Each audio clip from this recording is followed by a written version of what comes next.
네, 배우 정우성 씨와 모델 문가비 씨의 자녀 출산을 계기로 이른바 혼외자 논란이 계속되고 있는데요. 이 논란 와중에 혼외자라는 단어는 쓰지 말아야 한다고 주장한 분이 있습니다. 김희경 전 여성가족부 차관인데요. 전화 연결해서 잠시 이야기 나눠보도록 하겠습니다. 나와 계시죠? 네, 안녕하세요. 자, 혼외자라는 표현은 쓰면 안 된다라고 말씀하셨는데 왜 이게 부적절하다고 보시는 걸까요? 혼외자, 혼중자 이렇게 구분하는 게 이제 민법에도 있고 가족관계 등록법에도 있습니다. 아, 뭐 이거 혼외자, 예, 네, 혼외자가 혼인 외 출생자라는 것의 줄임말이고 예, 혼중자는 혼인 중 출생자라는 말의 줄임말이거든요. 예. 근데 이렇게 구분해서 아이를 부르는 게 아이에 대한 편견을 조장하고 좀 부정적인 낙인을 찍는 용어라고 저는 생각해요. 그러면 혼외자라고 하는 이런 또 용어에는 태어나지 말았어야 될 애, 뭐 이런 식의 어떤 편견이 조장이 될 수도 있다, 이런 이야기일까요? 그러니까 정상가족의 바깥에서 그러니까요. 태어난 아이여서 정상적이지 못하다. 뭐 이런 인식을 심어주는 거죠. 근데 지금 그 민법이나 그 다른 법률에도 혼외자라고 하는 법률 그 용어가 있다고 말씀 주셨는데 이 법률적으로 혼외자를 규정하는 이유는 뭐예요? 이게 그 1960년에 시행된 민법에 있는 규정이고요. 예. 그 민법에 있고 가족관계 등록법에도 있어서 지금 이제 출생통보제가 시행이 돼도 출생신고는 해야 되잖아요. 네. 출생신고서 양식에도 혼외자 혼중제로 구별해서 표시를 해야 하는 방식으로 운영하고 있거든요. 아, 출생신고를 할 때도? 예, 예. 근데 이게 애초에 그러면 이런 구분이 왜 생겼냐? 예.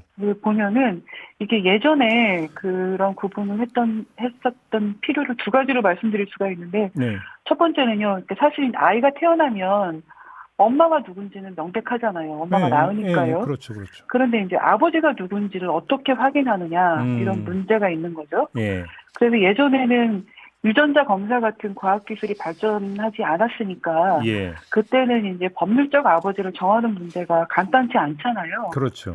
그래서 혼중자, 그러니까 혼인 중에 태어난 아이는 어머니의 남편이 아버지다. 음, 왜냐하면 결혼이라는 제도에 속해 있으니까 네, 아버지가 맞다고 음, 강력하게 추정할 수 있는 거죠. 네, 그런데 이제 혼외자는 그렇지 않으니까 아버지를 인지, 그러니까 친부모가 공식 인정하는 방식을 통해서 음, 법률적 아버지를 정하게 되는 거예요. 예, 그렇게 구분을 해서 상속권이나 친권 같은 게 정의가 됐고 음, 지금은 안 그렇지만 예전에는 실제로 이제 신분과 상속에서 차별을 했죠. 네, 그래서 법률적 아버지를 정하는 굉장히 전근대적 방식이라고 할 수가 있고 음, 또 하나의 목적은 가족 구조의 안정성을 유지하기 위한 제도라고 할 수가 있습니다. 그럼 어떤 그러니까 말씀이세요? 그 전통적인 혼인, 법률적 혼인을 강화하고 가족 내 질서를 유지하기 위해서, 네, 다시 말하면 정상가족을 유지하기 위해서 혼인관계 안과 바깥에 출생을 구분하는 체계가 필요했던 거고요. 예, 그 구분의 기반을 두고 혼외자 출산은 그 가부장제 질서를 흐리는 것으로 도덕적 비난을 해온 거죠. 그러니까 비혼모에 대한 차별도 저는 여기서 비롯됐다고 생각합니다. 그러면 아무튼 그러면 그 법률 용어이기도 한 혼외자가 네. 혼외자로 법률적으로도 규정이 됨으로써 이전에는 무슨 권리나 이런 데서 차별이 발생을 했었던 겁니까? 그렇죠. 예전에는, 지금은 바뀌었어요. 하지만 음. 옛날에는 상속에서도 차별을 받았고요. 네. 뭐 예를 들어서 호주제가 있었던 시대 때는 뭐 호주 승계의 순위 이런 데서 차별을 받았죠. 예. 그리고 예전에 우리가 뭐 적자, 서자 이런 식의 그렇죠. 표현을 예전에 썼었잖아요. 그렇죠. 그런 식의 차별의 흔적들이 남아있었던 거죠. 지금 그런 거 다 없어졌습니까? 네, 지금 재산 상속에서 차별은 없어졌습니다. 해외의 사례는 어떻습니까? 비교를 하자면. 해외도 아까 말씀드렸던 그런 아버지 확인 문제 때문에 혼외 혼중 개념을 갖고 있던 나라들도 있었는데 네. 지금은 이제 폐지하는 추세예요. 예를 들어서 독일 같은 경우에 그 비혼 출산이 늘어나니까 그 1997년에 꽤 오래됐죠. 그 아동권리 개혁법이라는 법을 만들어가지고 네. 혼외자 혼중제 개념을 없앴고요. 그리고 미국은 이제 주마다 다르게 정하기는 하는데 예. 그 통일 친자법이라는 걸 만들어가지고 2002년에 예. 혼인 중, 혼인 외 이런 표현을 없앴고요. 오. 그러니까 우리가 그 저출산 극복의 모범 사례로 종종 거론하는 나라가 프랑스잖아요. 그렇죠. 예. 네, 프랑스도 2005년에 민법을 개정해서 이 혼중 혼외 출생자 구분을 없앴습니다. 그래요. 자, 그러면 혼외자라는 그 용어를 쓰지 말자면 대안 용어는 뭐 그냥 자녀 이렇게 하면 되는 겁니까? 예, 대안 용어 필요 없고요. 네. 그냥 아이들은 다 똑같이 자녀라고 하면 되고요. 오늘날은 그 누가 아버지냐라는 그런 분쟁이 발생해도 유전자 검사를 통해서 과학적 증명이 다 가능하잖아요. 네, 그렇죠. 예, 그러니까 필요 없는 용어입니다. 아, 그냥 자녀로 쓰면 된다. 이게 그럼요. 법률적으로 뭐 문제가 꼬이거나 뭐 또 정리해야 되거나 이런 거 전혀 없다라는 말씀이신 거잖아요. 네, 전혀 없고 그 이번 사건 같은 경우에 부를 때 맥락 설명이 필요하면 비혼 상태로 낳은 아들이라던가 이런 간단한 설명을 붙이면 되는데 네. 그 글자 수 몇 자 아끼자고 아이한테 혼외자라는 낙인을 찍으면 안 되죠. 그러게요. 좀 범위를 넓혀가지고 혼외자라는 용어를 넘어서서 비혼 자녀 내지 비혼 가정에 대한 지금 사회적 인식은 어느 정도라고 평가를 하세요?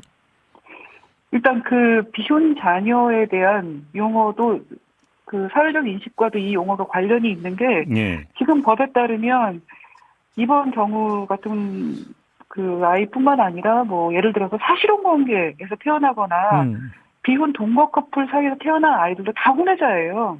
그렇죠. 예. 예. 그래서 이런 제도가 남아있는 한 그렇게 좀 다양한 가족에서 출생한 자녀들, 또 비혼 커플에 태어난 아이들에게도 굉장히 차별적인 낙인을 붙일 수가 있는 거죠. 그래요. 지금 정치권에서는 프랑스 같은 등록 동거혼 이야기를 지금 그러니까 그 하고 있는데 이건 어떻게 평가를 하십니까? 그 프랑스식 등록 동거혼이 지난 국회 때 국회에 발의됐다가 그 논란으로만 다뤄지다가 폐기된 생활동반자법 같은 거거든요. 네.